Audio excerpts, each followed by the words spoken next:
como gerenciar dados em Data Warehouse na Amazon AWS utilizando o AWS Redshift, um serviço de Data Warehouse para processamento analítico em Big Data, grande escala de dados via SQL.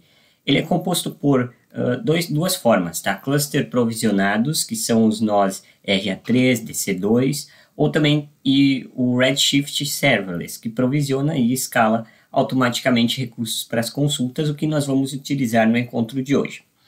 O Redshift integra-se com vários outros serviços da AWS, como por exemplo, armazenamento e origem em buckets S3 e arquivos para datasets com os dados previamente tratados, é a ideia, utilizando o Redshift Spectrum para fazer consultas nos mesmos, o AWS Glue, o Glue Data Catalog, para catálogo de metadados de jobs ETL e transformações de tables que são externas, o banco de dados Athena para consultas ad hoc em buckets S3, que é o Lakehouse Patterns, e também o Redshift Data API, que é o Query Editor na versão 2, que inclusive nós vamos utilizar também no encontro de hoje, para fazer uma conexão via API, console drivers de, por exemplo, Java, JDBC, Oracle, banco de dados, ODBC, para clientes de Power BI ou algum tipo de BI, como por exemplo da própria AWS. Também tem serviços serverless como Lambda, Step Functions, para automações de triggers e monitoramento serverless, também SNS e CloudWatch, e também serviços de inteligência artificial e aprendizagem de máquina como o Redshift ML, para executar e treinar modelos de ML diretamente de SQL junto com o SageMaker. O Redshift é utilizado no cotidiano para gerar relatórios e dashboards de BI, para consultas de tables agregadas e em Big Data, análises históricas agregadas, arquitetura Lakehouse para dados brutos em S3, catálogos no Glue, consultas rápidas e joins no Redshift ou até mesmo via o Spectrum. Também ETL ou LT, em cargas periódicas de logs, eventos e vendas.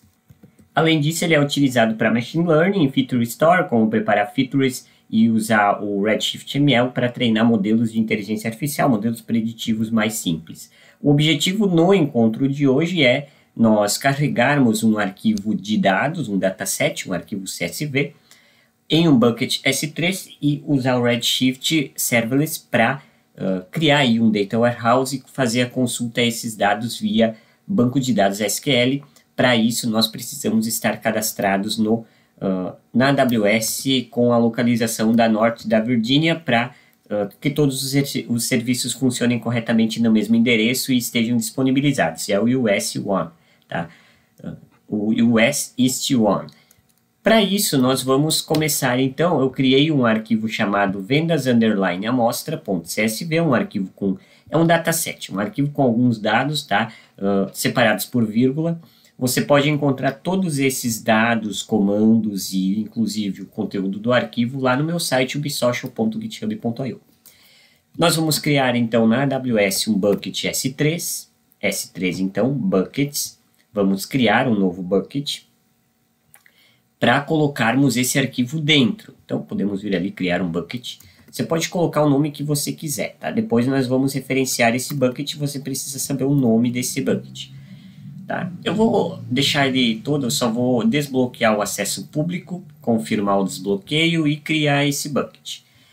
Dentro desse bucket, nós vamos fazer o upload desse arquivo CSV. Então, aqui, ó, ele está criado, clicamos nele, carregar um arquivo nele, vou minimizar e arrastar o arquivo CSV para dentro do bucket. E confirmar, tá? Ele está aqui, ó. Vendas amostra CSV, carregar. E pronto, tá? O nosso arquivo já fez o upload nesse bucket, já está salvo na AWS. Ok, agora nós vamos fazer o seguinte, eu quero anotar também, eu vou só fechar aqui, eu quero anotar o link desse bucket, tá? Vendas amostra, a URI desse bucket. Vamos anotar aqui, eu vou colocar um bloco de notas, pular aqui, vou salvar ele como instruções, tá? Redshift, ok, só para a gente ter uma ideia, tá? Essa é a URI do nosso bucket, esse é o ARN do nosso bucket, caso a gente precise. Então, ARN e URI. O URI a gente vai precisar, por exemplo, de hoje, tá? Só para ter anotado, aqui tem um URL também para a gente acessar. Ok, o próximo passo agora é a gente criar um Serverless Data Warehouse utilizando o Redshift, e que é um Redshift sem servidor, tá? E nós vamos criar um grupo de trabalho. Então, nós vamos aqui, Redshift, tá? Amazon Redshift, Redshift sem servidor. Nós vamos criar um grupo de trabalho. Tá? Nesse grupo de trabalho, você pode colocar o nome que você quiser. Eu vou colocar esse nome fictício aqui. Pode ser que a gente vá referenciar isso depois. Capacidade básica, não vamos colocar IP, track vamos deixar normal, IPv4, selecionando os VPCs ativos no momento. Vamos em próximo. Agora nós vamos criar um namespace, já que nós não temos nenhum existente. Tá? Aqui nós até tínhamos criado, ó, tem o curso DB1 que eu tinha feito para um exemplo anterior. Eu vou criar o curso DB2, então, tá? Nós vamos criar esse namespace. Você pode criar o curso DB1, tá? O curso DB2, como eu. Ele vai criar um banco de dados cujo nome do banco de dados será dev. Em permissões aqui do IAM, nós vamos criar uma nova função. Pode ser full access. Vamos selecionar o nosso bucket, tá? Então aqui, ó, nosso bucket, selecionando, criar essa função para que esse Data Warehouse ele consiga se conectar e pegar os dados do CSV lá do bucket e nós vamos converter ele em banco de dados SQL. Não vamos utilizar criptografia, vamos em próximo.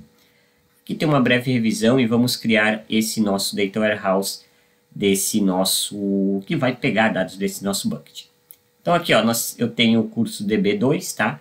Curso DB1 era o antigo, ele foi modificado, na verdade eu apaguei, ele só não está ainda 100% limpo aqui da AWS, tá? Por isso que eu criei o DB2, para a gente não ter nenhum problema. Então, com esse Data Warehouse do Serverless do Redshift, no caso esse grupo de trabalho criado, agora nós vamos... aqui inclusive nós criamos uma função do IAM, tá? Essa função do IAM, depois eu vou entrar no IAM, porque daí nós vamos precisar referenciá-la. Deixa eu só fechar essas mensagens aqui. Bom, agora nós vamos conectar esse Redshift ao banco de dados Query Editor, tá? No qual nós vamos precisar aí autorizar alguns acessos. Então, vamos lá. Redshift, tá? Ou na verdade nós já estamos no nosso Redshift aqui. Então, nós só vamos aqui em consultar dados. Ó. Cliquei em consultar dados, ele vai abrir uma nova aba. Aqui, ó, o nosso curso já está criado com êxito e anexo ao grupo de trabalho ali do V2, tá? E aqui no Redshift nós já temos, inclusive eu tinha feito essa conexão aqui anteriormente, ó, nós já temos o nosso serverless conectado. Caso você não tenha nenhum conectado, aí vai ser necessário você criar um desses bancos de dados, tá? Bom, aqui ele ia pedir autorizar o acesso. Então você precisa, nessa autorização do acesso, você precisa colocar ali simplesmente confirmar a autorização do acesso, tá? Onde que nós vamos conectar o Serverless Group, que é o Redshift 1, tá? Aquele nome do Serverless Work Group, o grupo de trabalho, e o banco de dados vai ter que ser o dev, tá? Que nós vamos fazer essa conexão, tá bom? O que acontece? Então, nós vamos criar uma table chamada vendas amostra. Como eu já tenho essa table criada, eu vou criar o vendas amostra 2. Deixa eu só minimizar aqui um pouco os dados, tá? Vendas amostra 2. Ctrl A, Ctrl Enter para executar. E pronto, nós temos o venda amostra 2. Atualizando os dados aqui, nós vamos ter provavelmente duas tables públicas no banco de dados dev. Se eu só abrir aqui para nós, são bancos de dados nativos, tá? Nós não criamos tables externas. Podemos criar a table colocando extern para ser uma table externa. Então aqui nós já temos uma table. Vamos dar uma olhada nessa table. Vendas amostra 2. Os outros dados eles não estavam salvos, ele só ficou o log, tá, de antes quando eu tinha feito os testes. Mas aqui concretiza a ideia de que o vendas amostra 2 foi criado. Bom, agora o nosso próximo comando SQL, ele vai ser um comando de conexão. Vou colocar aqui no Notepad. É o seguinte, esse comando, nós vamos pegar então do vendas amostra 2, que é a table, nós vamos pegar o link da URI lá do nosso bucket, então é o URI, tá aqui ele, tá? Eu não vou colocar o vendas, tá? Eu só vou colocar o nome desse bucket, tá? O vendas amostra 1 é o local do arquivo, não precisa. E aqui nós vamos colocar o IAM, o ARN da função IAM, que no caso nós precisamos encontrar. Então eu vou abrir Ctrl clique nessa AWS, nós vamos lá no IAM, funções, tá? Eu acabei não anotando o ARN dessa função quando nós criamos ela, mas agora eu posso recuperar ela aqui. Aqui, ó, a última atividade vai estar alguns minutos atrás. Deixa eu só atualizar aqui para nós. Eu vou verificar aqui aonde que a função ficou salva. Eu encontrei a função, claro, ela não foi usada ainda, então você precisa encontrar, ela vai gerar aqui Amazon Redshift, Commands Access, tá? Aqui, ó, ARN da função, clicamos aqui para copiar, viemos aqui, ó, colar entre as aspas simples. O que nós vamos fazer? Pegar os dados do bucket, do dataset, que é o arquivo CSV desse bucket que a gente acabou de criar, com aquela regra, aquela função do IAM com permissões para a gente acessar o bucket através do Data Warehouse, do Redshift, do tipo CSV, ignorando os cabeçalhos, tá?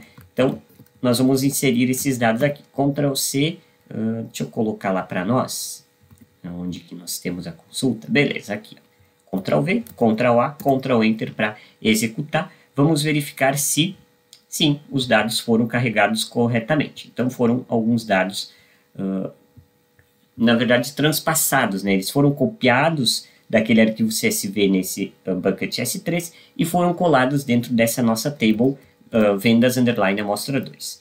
Bom, agora para a gente verificar se os dados foram mesmo copiados, vamos lá, select tudo from, nome da table, que é vendas amostra 2. Ctrl A, Ctrl Enter para executar.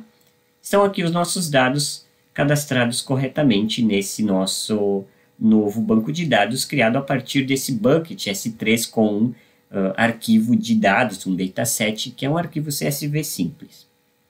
Você pode ir ainda além, tá? Você pode criar com o Amazon QuickSight um dashboard de BI para que você coloque esses dados brutos em alguns gráficos e consiga trabalhar com estruturas mais visualmente elegantes, tá?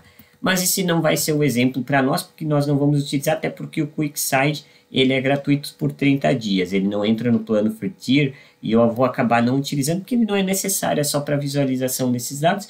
Você vai lá, cria um gráfico, eixo X, coloca, por exemplo, o nome do produto, no eixo Y o seu valor, e aí você vaza um gráfico de comparação de valores ou algo do tipo, tá? É dessa forma que nós usamos o Data Warehouse do Redshift em conjunto com outros componentes e serviços da Amazon AWS.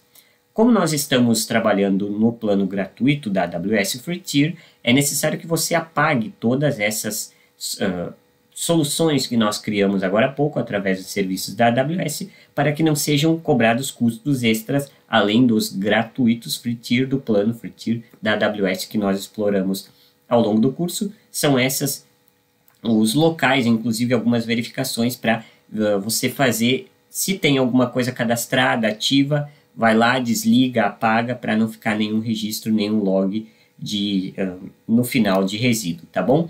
Todas essas informações, comandos, arquivos e conteúdos você encontra lá no meu site, ubsocial.github.io.